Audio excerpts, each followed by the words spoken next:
नमस्कार दोस्तों, राम ज्ञानदार में आपका हार्दिक स्वागत है। तो आज की क्लास के टॉप 15 हिंदी के प्रश्न जो बीएसटीसी 2023 के लिए एक रामबाण की तरह है दोस्तों।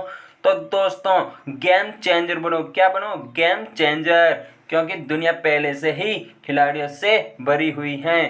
तो लीजिए साथियों, आज की पहली क्लास जो गेम चेंज कर देगी। तो पहला प्रश्न, रचना के आधार पर वाक्य के भेद हैं 8, 5, 7, 3। जी हाँ दोस्तों, बिल्कुल सही जवाब, द ऑप्शन राइट। 3 भेद होते हैं साथियों। तो आगे का प्रश्न, अर्थ के अनुसार वाक्य के भेद हैं। तो दोस्तों 6, 8, 7, 3। जी हाँ दोस्तों, बिल्कुल सही जवाब, 100% सही जवाब दोस्तों, ब ऑप्शन राइट। 8 भेद होते हैं साथियों। तीसरा प्रश्न, बहुत ही इंपॉर्टेंट प्रश्न, जिस वाक्य में एक उद्देश्य और केवल एक ही विधेय वाक्य कहलाता है। संयुक्त वाक्य, मिश्र वाक्य, सरल वाक्य, सभी वाक्य। जी हाँ दोस्तों, बिल्कुल सही जवाब, सरल वाक्य, सी ऑप्शन राइट साथियों। और भी बता दूं साथियों कि वाक्य में जिस व्यक्ति या वस्तु के विषय में कुछ कहा जाता है उसे उद्देश्य कहते हैं। अर्थात वाक्य में जो कर्ता होता है वही उद्देश्य होता है साथियों। और वाक्य में उद्देश्य के विषय में जो कुछ भी कहा जाता है साथियों उसे विधेय कहते हैं साथियों। जैसे कि एग्जाम्पल है, गीता लिखती है, इसमें गीता उद्देश्य है साथियों, और लिखती है जो कर्म कर रही है साथियों वो है विधेय। तो मैं आशा करता हूं कि अब आपको समझ में आ गया साथियों। तो आगे का प्रश्न साथियों, चौथा, गंगेश्वर शब्द में संधि है। जी हाँ दोस्तों, विसर्ग संधि, व्यंजन संधि, दीर्घ संधि या गुण संधि। जी हाँ दोस्तों, बिल्कुल सही जवाब, गुण संधि, द ऑप्शन राइट साथियों। और बता दूं साथियों कि विसर्ग के बाद या व्यंजन आने पर विसर्ग में जो विकार होता है उसे विसर्ग संधि कहते हैं। और व्यंजन संधि के बारे में दोस्तों कि व्यंजन के बाद अगर स्वर या व्यंजन आने पर उसमें जो विकार उत्पन्न होता है साथियों उससे व्यंजन संधि कहते हैं। और दीर्घ संधि साथियों, एक ही वर्ग के स्वरों के मेल को दीर्घ संधि कहते हैं साथियों। और गुण संधि साथियों, असमान स्वरों के मेल को गुण संधि कहते हैं। तो आगे का प्रश्न बहुत ही महत्वपूर्ण प्रश्न साथियों, स्वागत शब्द का संधि विच्छेद होगा। तो साथियों, सु प्लस आगत, सवधन आगत, स्वाधन आगत या स्वाधन गत। जी हाँ दोस्तों, बिल्कुल सही जवाब आपका, ऑप्शन राइट, सुधन आगत। आगे का प्रश्न साथियों, बहुत ही महत्वपूर्ण प्रश्न, जिस समास का प्रथम शब्द संज्ञावाची होता है वह कहलाता है। कर्मधारय समास, द्विगु समास, तत्पुरुष समास, द्वंद्व समास। जी हाँ दोस्तों, बिल्कुल सही जवाब, ऑप्शन राइट, द्विगु समास। इसके और भी एग्जाम्पल है साथियों, जैसे कि द्वितीय, सतसई, त्रिभुज, इन सभी में द्विगु समास है साथियों। आगे के प्रश्न, मतदाता शब्द में समास है। कर्मधारय समास, द्विगु समास, तत्पुरुष समास या द्वंद्व समास। जी हाँ दोस्तों, बिल्कुल सही जवाब, 100 ऑप्शन राइट, तत्पुरुष समास, 100% सही जवाब साथियों।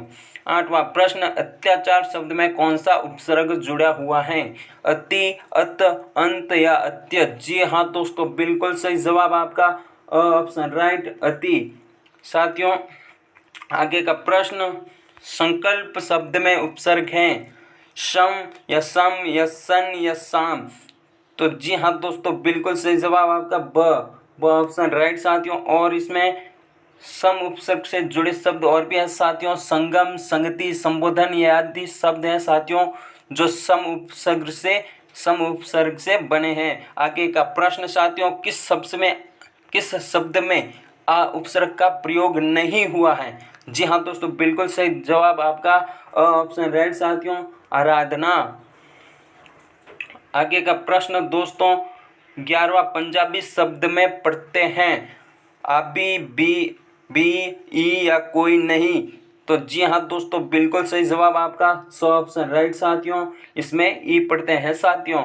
और भी ई प्रत्यय से जुड़े और भी शब्द जैसे राजस्थानी, पहाड़ी, गुजराती आदि शब्दों में साथियों ई प्रत्यय लगा हुआ है।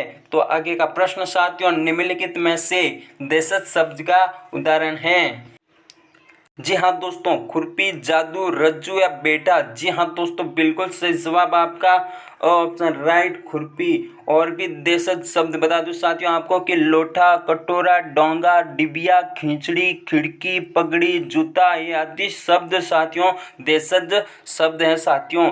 आगे का प्रश्न, निम्नलिखित में से तत्सम शब्द नहीं है?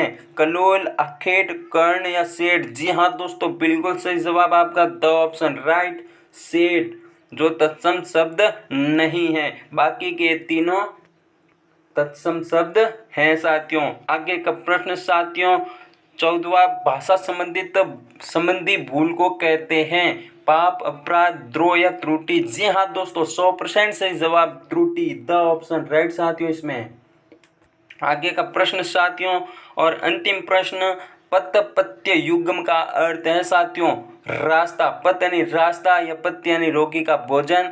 तो ब ऑप्शन इसमें, पत यानी रोगी का भोजन या पत्य यानी रास्ता।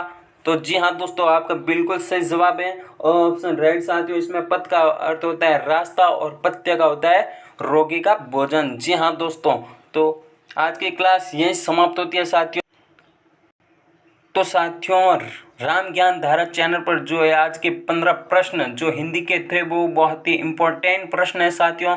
तो मैं रोजाना आपके लिए 15 प्रश्न लाता रहूँगा साथियों, जो BSTC 2023 के लिए एक रामबाण है साथियों। तो अगर दोस्तों क्लास अच्छी लगी हो तो लाइक करें व सब्सक्राइब करें व दोस्तों को शेयर करें। और आज के लिए इतना ही। जय हिंद, जय भारत दोस्तों।